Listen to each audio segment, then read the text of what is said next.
Bonjour à tous, je vous retrouve pour une nouvelle capsule vidéo.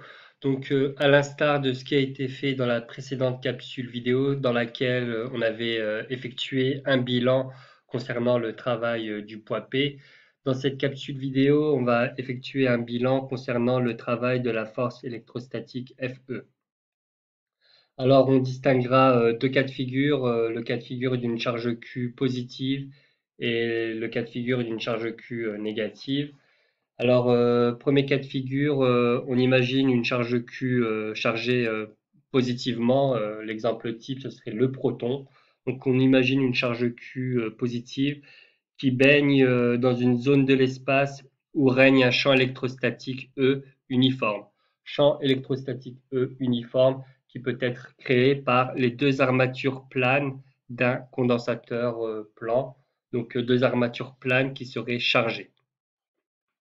Alors, premier résultat que je souhaiterais évoquer avec vous, résultat qui a été rencontré dès les classes de première S, le champ électrostatique E est toujours orienté suivant le sens des potentiels électriques décroissants.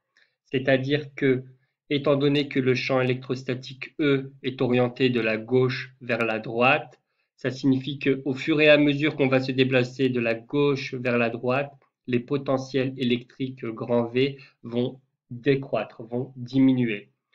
L'illustration est conforme à cette remarque, hein. On a une armature métallique à gauche avec un potentiel positif, tandis que l'armature métallique de droite, hein, armature du condensateur plan, a un potentiel électrique grand V négatif.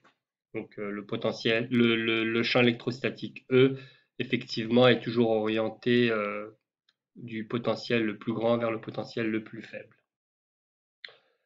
Toujours par rapport au même registre, étant donné que le point B est situé à droite du point A, on peut affirmer que le potentiel électrique VB, donc au point B, va être plus petit que le potentiel électrique VA au point A.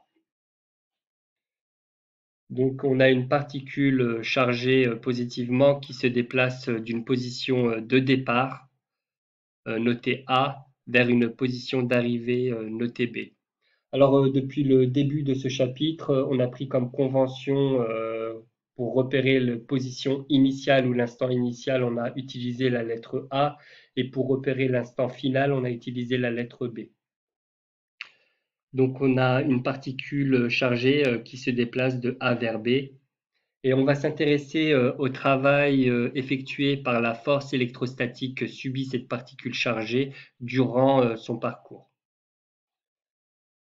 Première remarque essentielle qu'on a établie dans les paragraphes précédents, à l'instar, identiquement à ce qu'on a pu dire pour le poids P, la force électrostatique est aussi une force conservative. Donc le travail que va effectuer cette force pour aller d'un point de départ à un point d'arrivée ne va pas dépendre du chemin qu'on suit pour aller du point A vers le point B. Ça va dépendre uniquement des positions spatiales du point A et du point B. Positions spatiales qui sont paramétrées par la distance horizontale grand L, distance positive, hein, distance horizontale, tout comme le champ E qui est horizontal. Alors on va parler d'une formule qui a été rencontrée aussi dès les classes de première S.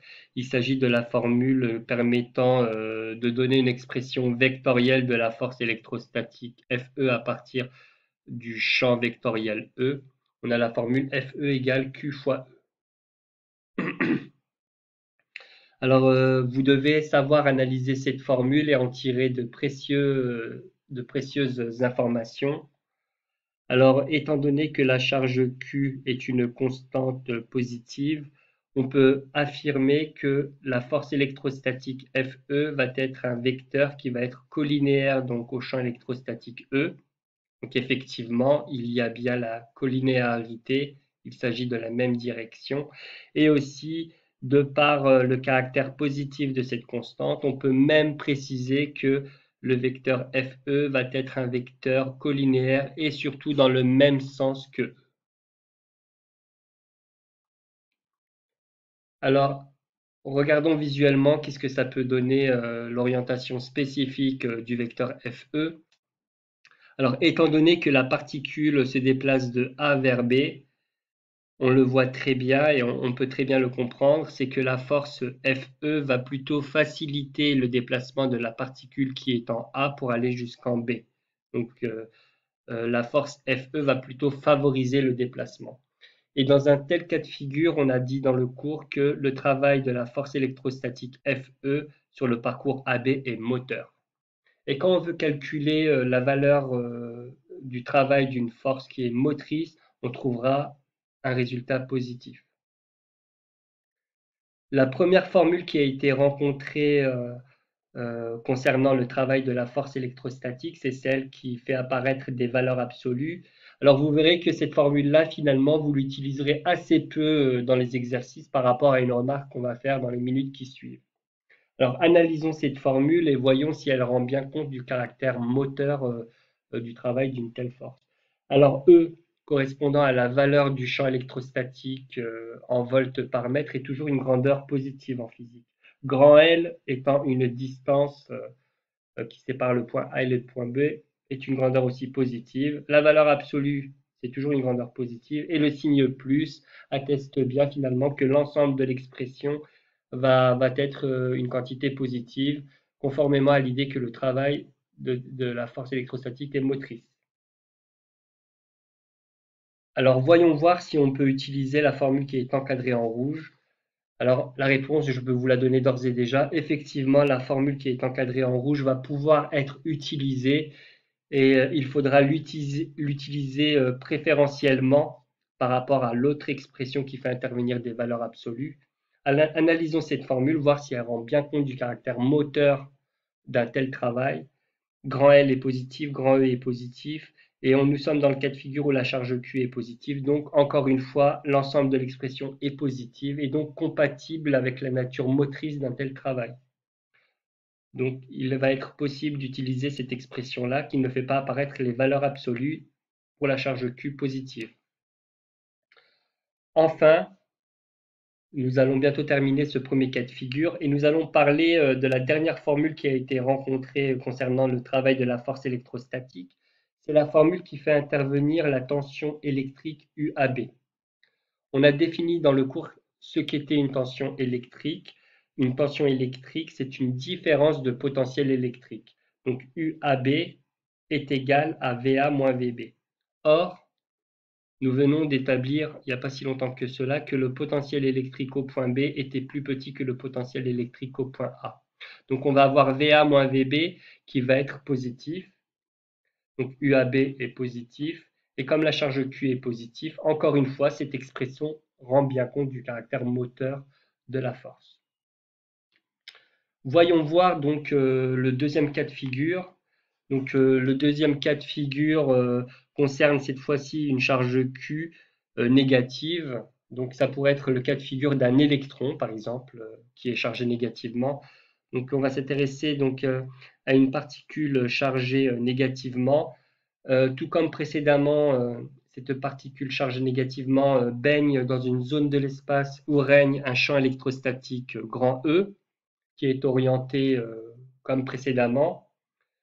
Ce qui a été dit précédemment est encore valable, hein, c'est-à-dire que grand E est dirigé suivant le sens des potentiels électriques qui vont décroître quand on va aller de la gauche vers la droite. Donc on a toujours l'armature métallique de gauche qui est chargée positivement et l'armature métallique de droite qui est chargée négativement. On a toujours le point B qui est à droite du point A, donc le potentiel électrique VB va être plus petit que le potentiel électrique VA.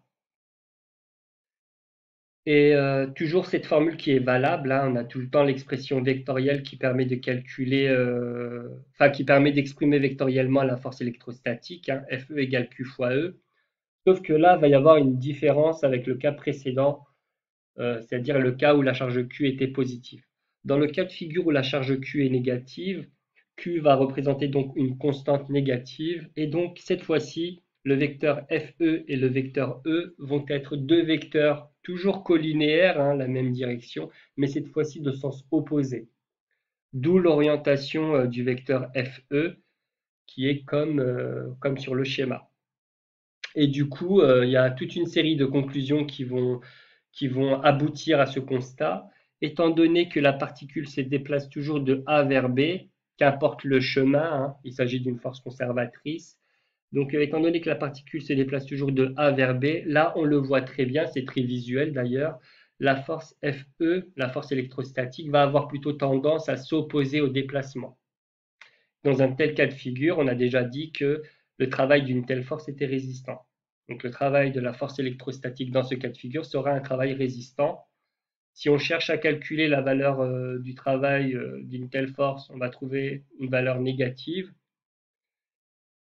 Et donc, voyons voir un petit peu les formules correspondant à une telle situation. On avait rencontré une formule dans le cours avec les valeurs absolues, donc que nous n'utilisons quasiment pas dans les exercices, hein, on va le voir pourquoi.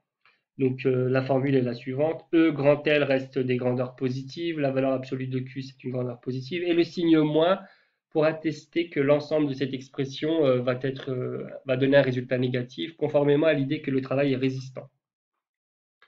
J'ai encadré en rouge la formule qui en réalité vous utiliserez dans vos exercices et qui est d'ailleurs plus simple car elle n'a pas besoin d'utiliser la notion de valeur absolue de charge. C'est cette formule-là, Q fois E fois grand L. Alors voyons voir si cette formule rend bien compte du caractère résistant d'un tel travail. E et grand L restent des grandeurs positives. Nous sommes dans le cas de figure où la charge Q est négative, donc l'ensemble de l'expression va donner un résultat négatif, conforme donc à la notion de travail résistant.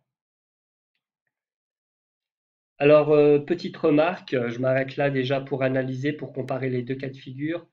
Nous avons la même formule, et donc c'est pour ça qu'on va préférer cette formule aussi, c'est que cette formule va avoir une portée plus universelle. On a une seule et même formule pour calculer le travail d'une force électrostatique, formule qui fait abstraction des valeurs absolues et applicable dans les deux cas de figure, charge Q positive ou charge Q négative.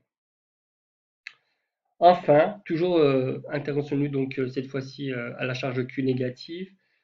On a une expression qui est similaire à la précédente, qui est valable, hein. Nous allons le voir dans les minutes qui suivent. Q fois UAB. UAB, donc y a pas, les paramètres ne changent pas. UAB qui est égal à VA moins VB, VA moins VB est positif. La charge Q est négative, hein, nous sommes dans le cas de figure, la charge Q est négative. Et donc l'ensemble de l'expression qui est ici va donner une expression négative conformément à l'idée que le travail est résistant. Et donc là, encore une fois, on a une seule et même expression qui est identique, hein, qui s'applique dans les deux cas de figure. Donc, que doit-on retenir finalement quelles sont les formules à retenir si on veut calculer le travail d'une force électrostatique Fe?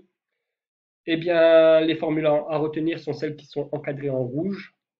Donc, l'intérêt, c'est qu'elles ne font pas intervenir les valeurs absolues. Et en plus de ça, elles ont une portée plus universelle, applicable à tous les cas. Charge Q positive ou charge Q négative. Voilà. Donc, je vous remercie de m'avoir suivi et je vous retrouve pour une autre capsule vidéo. Merci bien. Au revoir.